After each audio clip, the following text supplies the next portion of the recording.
to deliver his short opening remarks. Ulitin ko po, magandang umaga po sa ating lahat. Magandang umaga po sa ating mga resource persons at salamat sa inyong oras na ibinigay para sa bayan. Good morning, Senior Deputy Speaker Aurelio Dong Gonzales, our Deputy Speaker JJ Suarez, the Quadcom co-chairs Benny Abante, Dan Fernandez, Joseph Caraps Paduano, and our overall Vice Chair Quadcom, Vice Chair Romy Acop, distinguished colleagues and members of the Quadcom, and esteemed guests. Welcome to our 14th joint public hearing of the Quad Committee for the first for the year 2025. Last year, we have unmasked and identified several personalities who got involved with criminal syndicates and engaged in illegal activities in the country like illegal pogos, money laundering, human trafficking, kidnapping, murder, illegal drug trade, smuggling, extrajudicial killings, illegal land acquisitions, fake citizenships, bribery, graft and corruption, and use of the government and its resources in furtherance of these illegal acts. As a result, Quadcom has initially recommended the following: further investigation of several personalities by the proper agencies to be able to build stronger cases against them, the enactment of laws that will permanently ban pogos, the forfeiture of pogo assets and the real properties of foreigners and foreign-owned corporations who are constitutionally barred from owning such assets, the cancellation of late registered birth certificates, and the prosecution of government officials who facilitated these illegal activities and who ordered the extrajudicial killings of people suspected of being involved in illegal drugs for reward, and those who transformed the armed services into a killing machine in order to pursue their sinister agenda. Ngayon po, sa ating pagbabalik, ay meron naman po tayong naisilipin na mga pangyayari kung saan, sa aming palagay, ay para bagang nagbunga ng hindi makatarungang resulta para sa mga nasangkot. Ang Quadcom ay hindi lamang para tugisin ang mga nagkasala sa taong bayan, kundi para maghanap din po at makatulong sa paghahanap ng hustisya para sa mga taong pinagbintangan at dilapatan ng mga kaparusahang hindi makatarungan at hindi karapat-dapat. Ang paghahanap ng hustisya na ito ay sa pamamagitan ng pagpapatibay pa ng mga batas at dagdagan ang kanilang ngipin upang maiwasan ang injustice, ika nga. Layunin din naming na mabigyan ng pagkakataon na mailahad sa publiko ang kanilang kaso at baka sakali maraming nakikinig na makakatulong magbigay ng impormasyon na maaaring mapawalang sala sila sa ating mga hukuman. Ang mga pagpuslit ng tonelalang droga na nagkakahalaga ng mahigit 12 bilyong piso na ibinintang sa mga maliliit na tao ay isang kahina-hinalang hakbang upang pagtakpan ang mga tunay na may kinalaman. Ang mga taong nagdurusa ngayon ay ngayon ng pagkakabilanggo ng 40 taon or 40 years ay ang mga sumusunod. Si Mark Taguba, isang batang-batang negosyante na sumasalo lamang ng mga pinarating ng mga nag-angkat o importer ng mga bagay-bagay kasama na ang illegal na droga. Wala siyang alam sa laman ng containers na kanya lamang tinatanggap bilang consignee ng mga taong kausap naman ng mga pinanggalingan ng mga kargamento na nag-ipon naman ng mga orders o binili ng mga maraming tao at inilagay sa isang container. Wala po ba kayang reasonable doubt sa kanyang pagkakaugnay dito? Si Mr. Fidel Anoche D., isang matandang bantay sa bodega o bodigero na tumanggap ng ipinain na droga ng mga PIDEA agents sa isang pamamaraan na tinawag nilang controlled delivery, subalit sa paraang taliwas sapagkat ang mga droga ay kinuha mismo ng mga ahente sa lapag ng isang warehouse at isinakay sa isang container van at truck at i-deliver sa isa pang bodega na pagmamay-ari ng iba at ipinatanggap sa bodegero na walang kamalay-malay. Ang bodegero ay kinasuhan at ngayon ay nagdurusa sa loob ng bilangguan. Wala din po bang reasonable doubt sa kaso niya? Ang ginawang controlled delivery ay nagpatibay noon sa hearings ng Committee on Dangerous Drugs kung saan mismong ang PIDEA ang nagsalaysay na umano'y inabutan nila ang mga droga sa Hongfei warehouse na nakalabas na sa container at ito'y nasa lapag na. Dinagdag din noon na nagalit pa nga ang Director General ng PIDEA sa mga ginawa ng mga customs personnel sa pangunguna ni Customs Commissioner Faildon sapagkat nagalaw na raw ang ebidensya. Si Mr. Jimmy Guban, isang dating empleyado ng customs na siyang nakadiskubre ng mga droga sa mga tinatawag na magnetic lifters. Siya na nga ang nakapagsumbong at nakadiskubre, siya pa ang nakulong ng 40 years. Inimbestigahan din ito ng Committee on Dangerous Drugs noong 2018. At ako pa rin ang tumatayong chairman noong panahong yon. Hindi po ba may reasonable doubt na sa kaso niya kasi siya nga ang nakadiskubre ng droga? Si Miss Jed Pilapil C., asawa ng sinasabing Chinese drug lord sa Davao City. Sari-saring bintang ang ipinatong sa kanya dahil lamang asawa siya ng isang pinaghihinalaang drug lord na hanggang sa oras na ito ay sinasabing at large o hindi matagpuan. Kinuha sa kanyang tirahan ng walang warrant of arrest at hindi na pinalaya mula noon. Sa pilitang hiniwalay sa kanyang noon ay sanggol na anak. Pinapirma ng waiver sapagkat siya ay kinuha ng walang warrant na nangangahulugang kidnapping at mula nga noong Enero 2005 ay ikinulong na hanggang sa kasalukuyan. Si Mr. Jong Pilapil, kapatid ni Miss Jed Pilapil C., na ilang buwan pa lamang sa Davao City sapagkat pinakiusapan ni Jed na magbantay sa kanilang tindahan. Nasa ibang probinsya, si Jong nang pinagbintangan siyang kasabwat sa iligal na droga doon sa Davao City at mula noon hanggang ngayon ay nakakulong. Ilan lamang sila sa mga nagdurusa na parang mga walang kasalanan.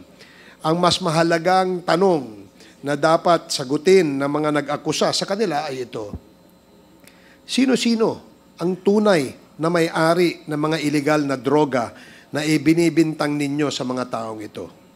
Sino-sino ang nagpalabas ng mga kargamentong ito mula sa Bureau of Customs nang walang masusing inspeksyon?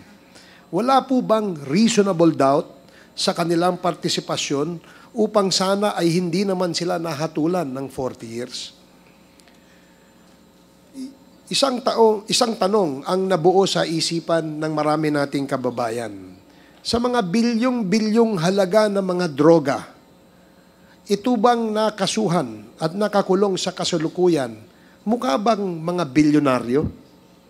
Ano ang konklusyon ng inyong mga investigasyon na nagdawit sa kanila?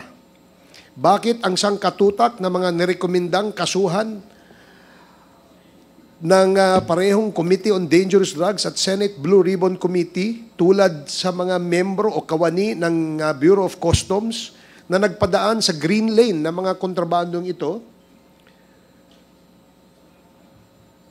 At doon sa mga nagsagawa ng raid, di umano, kasama ang mga PIDEA agents na nag-implement ng controlled delivery. Sila Richard Tan, alias Chen, also known as Chen Julong, na siyang may-ari ng warehouse na unang tumanggap ng droga, ay hindi kinasuhan at nananatiling malaya. Sa tindi ng inyong investigasyon ay wala kayong natukoy na may-ari ng tone-toneladang droga na ipinuslit sa Bureau of Customs. Sa NBI, na unang nag-imbestiga ng metal cylinders at magnetic lifters, na sa unang mga imbestigasyon ay dose-dosenang mga akusado ang inyong inimbitahan. Subalit sa dulo, ang sinampahan ninyo lamang ng kaso ay itong mga fall guys na ito. Si dating prosecutor Aristotle Reyes, na di umano matapos sampahan ng kaso ang mga fall guys, ay napromote bilang isang RTC judge na ngayon ay balitang di umano ay nag-a-apply din bilang isang justice ng Sandigan Bayan, kung ito man po ay totoo. Gusto sana nating makaharap dito si Judge Reyes upang malinawan ang mga bagay na ito, subalit kinakailangan pa natin ng pahintulot ng Korte Suprema dahil sa siya ay isa na pong judge. Isang bagay na kailangan malinawan ay ang mga charges di umano na ginawa ni prosecutor na sinang-ayunan ng Department of Justice under the former Secretary Vitaliano Aguirre. At ito ang mga charges na di umano. Si Fidel Anoche D. na bodeguero ay sinampahan ng kaso. Subalit si Chen Julong o Richard Tan na nagmamay-ari mismo ng warehouse kung saan dinala ang mga droga ay hindi nakasuhan. Tama po ba? Gusto sana naming malaman ang mga dahilan kung ano at sino-sino ang mga hindi nakasuhan na kasama sa investigasyon na iyon. Hindi din nakasuhan ang mga PIDEA agents for, quote, planting of evidence na kung saan ang mga droga ay idinala doon sa warehouse na yon on the basis of the bungled controlled delivery. Mismong si former Director General Wilkins Villanueva ang naglahad nito sa Committee on Dangerous Drugs sa aming mga pagdinig. Hindi din kinasuhan ang mga tauhan ng customs na nagpalabas ng kargamentong may lamang droga di umano at sa halip ay kinasuhan si Mark Taguba ng conspiracy to import drugs at kung tama ang impormasyon ay facilitating the smuggling of drugs from the Bureau of Customs kung saan wala naman po siyang kontrol. Sino po ba ang tunay na may-ari ng mga drogang ito? Ang mga tunay na nag-angkat o nag-import nito? Ang mga may impluwensya sa mga tauhan ng customs na siyang nagpalabas ng kargamentong ito na walang inspeksyong ginawa.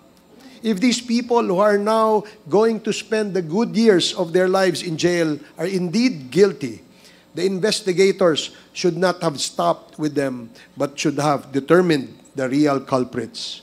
If, however, these people are necessary fall guys in order to cover up for the truth, then we have committed a grave injustice which we are now compelled to rectify. A person's right to life and liberty is God-given. It is not yours or anybody's to trample upon or deny or sacrifice in exchange for a consideration just so the guilty shall remain free. Today, we shall also hear other testimonies of victims of EJK. We shall endeavor to aid in the quest for truth on the cold-blooded murder of General Wesley Barayuga of the PCSO during the time when Colonel Hector Grijaldo, the classmate of Colonel Garma, was the Mandaluyong Chief of Police. We will try to elicit from Colonel Grijaldo some important information pertaining to the murder. These are material information. For instance, why was the name of General Barayuga allegedly added to the list of drug personalities days after his murder? Why was there allegedly no report coming from the Mandaluyong Philippine National Police about the incident? Colonel Grijaldo has to explain this to this committee. Again, maraming salamat po sa inyong attendance and we hope to have a fruitful and productive day and literally a much better New Year sa ating lahat. So magandang umaga at maraming salamat po. The next to deliver his opening remarks is the Chair of the Committee on Human Rights, Congressman Benny Abante. You are recognized. Maraming salamat, Mr. Chair. Magandang umaga po sa inyo lahat, sa ating mga colleagues, sa ating mga resource speakers and witnesses. Salamat po sa inyong pagdalo muli sa Quadcom hearing na ito. Kayo po ay kasama naming mga lingkod ng ating bayan. So again, we gather here in what? In pursuit of truth, justice, and accountability. Kung meron man dito nagsasabi na we're gathered here because of politics, gusto namin humarap siya rito para sabihin sa amin directly.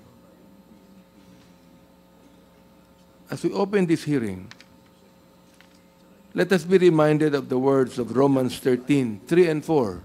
And I would like to read in quote, "For rulers are not a terror to good works, but to the evil." Ang rulers po dito ay hindi lamang ang ating political leaders, kundi lahat ng ating law enforcers. Ano po ang gawain natin? We are not a terror to good works, but to the evil. Wilt thou then not be afraid of the power? Do that which is good. Yan po ang command ng Scripture. Do that which is good, and thou shalt have praise of the same. For he is the minister of God to thee for good. Ang bawat opisyal po ng bayan ay tinawag na ministro ng Diyos para sa kabutihan. So ito po ang sinasabi, do that which is good. This is the standard by which we measure our actions in this quest for justice. This is the challenge to all who hold power, whether in government, law enforcement, or public service. Power must never be abused in order to shield wrongdoers. It must never be wielded to sow fear among the innocent. Power must serve only one purpose: to uphold what is just and to bring evil to account. Yet, time and time again, in the course of these hearings, we have seen the opposite. Those entrusted with the duty to protect have enabled injustice. Those who swore to uphold the law have hidden behind silence. Those called to testify, like former PIDEA Chief Wilkins Villanueva, and I would never question his good record in the Philippine National Police. I admire what he has done. But he has refused to answer the people's questions, forcing us to cite them for contempt. This is not a mere legal matter. It is a moral one. After all, the first laws that were made in the world were based upon a moral code. If we are to serve justice, if we are to save our countrymen from the clutches of extrajudicial killings, illegal drugs, and pogos that have corrupted our institutions, then we must do that which is good. And this begins with the truth. May mga taong pinapasalamatan ang dating administrasyon sa war on drugs. Kine-question kami kung mas maganda ba na ang Pilipinas ay mahulog sa droga kaysa labanan ng droga. Sinabi namin, inulit-ulit namin dito, sinuportahan namin ang dating administrasyon sa war on drugs. Binanggit ko sa ating former president, ang hindi ko lang maintindihan kung bakit kinakailangang pumatay ng more than 30,000 people para mawala ang drugs. Ang question dito ito, nawala ba? Hindi nawala ang drugs. Ganun pa rin. Ang inaakala po namin dito, ay baka naman tinanggal natin ang kompetisyon para ang maiwan na lamang sa drug trade ay yung mga nasa kapangyarihan. Yun ang nais kong sabihin. Oho, ayaw po natin mahulog ang bansa sa droga. Ayaw po natin yan. Pero ayaw din natin na ang buong Pilipinas maging killing fields, na pumatay tayo, na hindi sinusunod ang ating saligang batas. Dito po ay atin nang nakita. Nung tinanong namin, bakit mo binaril to? Bakit pinatay ito? Sapagkat order po ito ng aming nakakataas. Kahit po ba ang order na nakakataas ay hindi ayon sa saligang batas, susundin ng ating mga law enforcers? Ano po ang sagot ng ating mga ibang law enforcement officials? Hindi po. Dapat sundin ang saligang batas. Ang ating Senador Boto de la Rosa, nung tinanong siya, ayaw naman yung humarap sa amin. Pinapaharap namin para maging malinaw lahat ng bagay. Anong ginagawa niya? Nagpupunta sa media. Kung ano-anong pinagsasabi niya. Sinisipa niya ang mga kapulisan na alam nila ang batas. Hindi nila dapat sundin ang nakakataas sa kanila kung naniniwala sila na hindi ito ayon sa batas. Pero sinunod Di ba? Now, yet, kahit na po sa kanya mga bagay, mga kababayan, I am not without hope. Mga kasama, the Quadcom was not convened to chase imaginary shadows. We are here because lives have been lost, because families have been torn apart, because organized crime operating under the guise of legal businesses has found protection in our own institutions, because a few law enforcers, hindi namin nila lahat, a few law enforcers have chosen to become instruments of terror instead of being ministers of justice. As I've said, hindi kami nawawala ng pag-asa dito. For history and experience tell us that there is always hope in the pursuit of righteousness.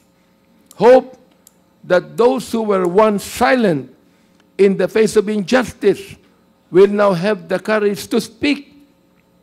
Sinabi ko po yan sa Committee on Human Rights na huwag na kayong matakot sapagkat gumagawa na tayo ng paraan upang ma-address ang problemang ito. Pero nais kong sabihin sa ating mga kababayan, marami pa rin naging biktima ng pagpatay ay natatakot lumabas. Bakit natatakot? Yan po ba ang ibig sabihin ng leadership? Manakot tayo ng tao para sumunod sa atin? O maging halimbawa tayo ng tamang panunungkulan para ang tao at ang bayan ay sumunod sa atin? Hope that those complicit in wrongdoing will find the resolve to make things right. Hope that we, as lawmakers and public servants, will not allow fear or convenience to dictate the course of justice. To those who come before this committee, to those who still hesitate, to those who are reluctant and afraid to speak the truth, do that which is good. Not for us, not for politics, but for your countrymen who have suffered in silence. For the time for evasion has passed. The time for justice is now. Let these hearings be evidence of our commitment and proof of our resolve. We seek not vengeance, only truth.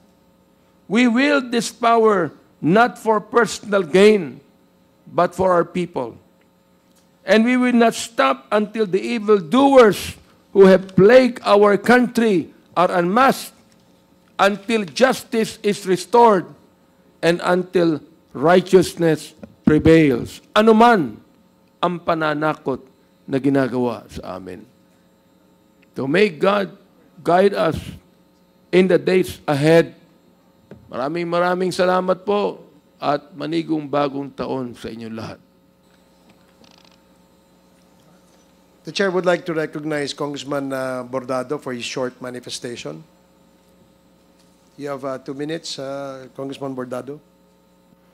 Thank you, Mr. Chairman.